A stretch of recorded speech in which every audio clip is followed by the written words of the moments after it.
Hey there, Grumpy Old Fart here. Be sure to check me out over on Rumble. There you'll find all of my stuff from YouTube, plus my political and social commentary and weekly current events, which YouTube frowns on. Links to my Rumble channel as well as my other YouTube channels and links to let you order my books are in the description of this video. If you enjoy my content, please like, subscribe, share, and comment. I welcome your comments, even if you disagree with me. Now, on with the video. Hey there, Grumpy Old Fart here. I'm doing an alien abduction video, but it's not really about a specific abduction. I'm titling this one for your consideration because lately I've gotten a lot of feedback from people that I talk to, not online, but in person, about, oh yeah, all those alien abductees, they're all kooks, they're all crazy, you know. So I'm going into this one. Here we go. Many people think that alien abductees are all hoaxers and or kooks, and I cannot tell you how much I disagree with that assessment. I'm not going to go so far as to say that I believe every claim of alien abductions. You know, to be sure that there are tons of crazy people out there, and I dare say a good many of these claimants are hoaxers. The fact that some people are crazy and some people are hoaxers does not diminish the fact that some of these abduction claims are just too real to ignore. As a matter of fact, I did a video a long time ago when I first started this alien category on my channel. I did a video called UFOs Evidently, and in that video, I talked about the end of the Cold War. The Berlin Wall came down and information started coming from behind the Iron Curtain. Turns out the Soviets and their Eastern Bloc countries were investigating UFOs and had UFO abductee stories just the same as we did. If it's a hoax, if it's a real hoax, then that's a hell of a thing to hoax. I'm just saying. Go watch that video. You'll see what I'm talking about. I'm not going to go into it all here, but you understand what I'm talking about. If you're, I want to talk about something. I found an article the other day. There's a website called Nova, and they do all kinds of stuff. They put out the case files of Bud Hopkins. He's a legendary ufologist who investigated UFO cases. And Bud Hopkins is a legend, a real legend in the UFO community. This guy was a pioneer in research in this phenomenon. So, you know, at least listen to what he says. But before we get into that, I found some information on that website that I want to get into. But before we get into that, let me set it up for you here, okay? A little bit of context. If you're not a parent, imagine that you are. Or if you have a very young sibling, brother, sister, or if you babysit children, if you're a young person and you babysit children, imagine that the child is very young and is scared to death, refuses to go to sleep. When you ask why, the child explains that the little people are coming to hurt them. Their little people are going to come and hurt them. You ask further questions and the child shows you marks on their body that make no sense. How would that make you feel? As a parent, I can tell you that if my son had this type of experience, it would scare the piss out of me.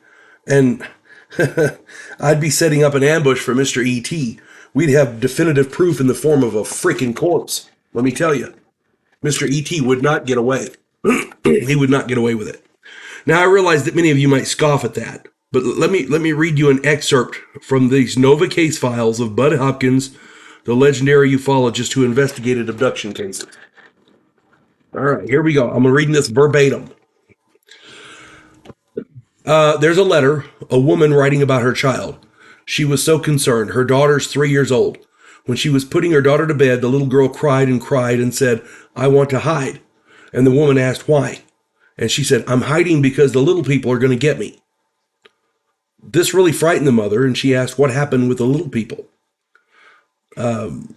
In the letter, she writes, the mother wrote, she told me they come into her room, take her outside, that they have big eyes, and that she went up into the sky with the man.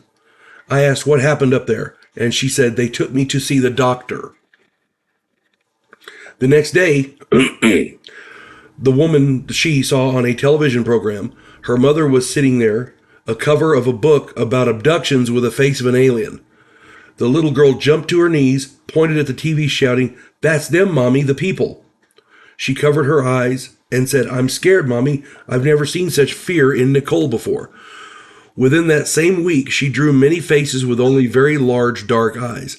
I also noticed at the time, while undressing her, 3 tiny raised pin-like marks near her navel and the same under her left nostril.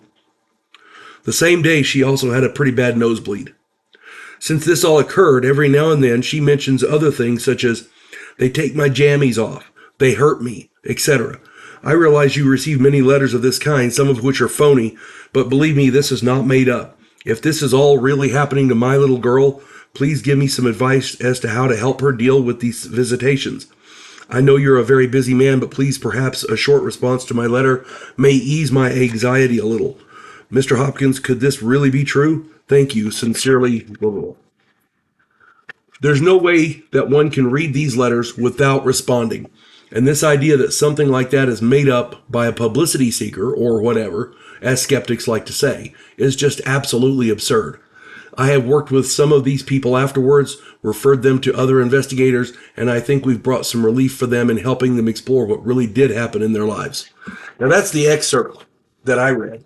And if you're a parent, that just grabs you by the heart. And I tell you something, she didn't go to the newspapers for publicity. She didn't go to, as a matter of fact, her name and most of this stuff is redacted. She didn't go to the newspaper. She didn't go find a magazine or she didn't go public with it. She wrote to an investigator. She's not seeking publicity. Okay? This excerpt is online with many others. Check them out for yourself. Put yourself in that mother's place. What would you do? I'm not suggesting that you take every alien abduction story at face value. What I'm saying is that there are a great many of these stories which have been thoroughly investigated by competent and knowledgeable researchers. I talk about a great many such cases on my channel. Go check them out. I have multiple channels. Check them out. And if I may, a gentle reminder of why I started talking about UFO and alien abduction cases in the first place.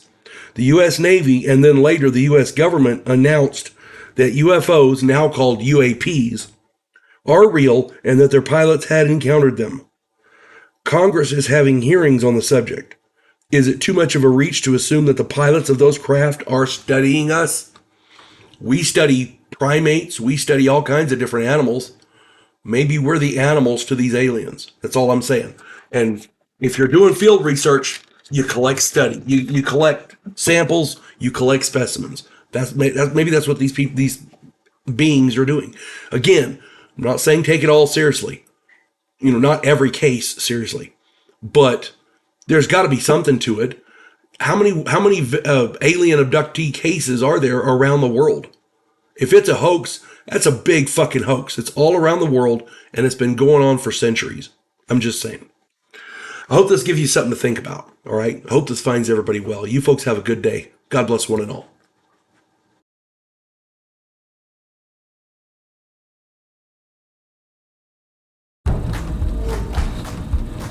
We elect cookie-cutter politicians every single election cycle.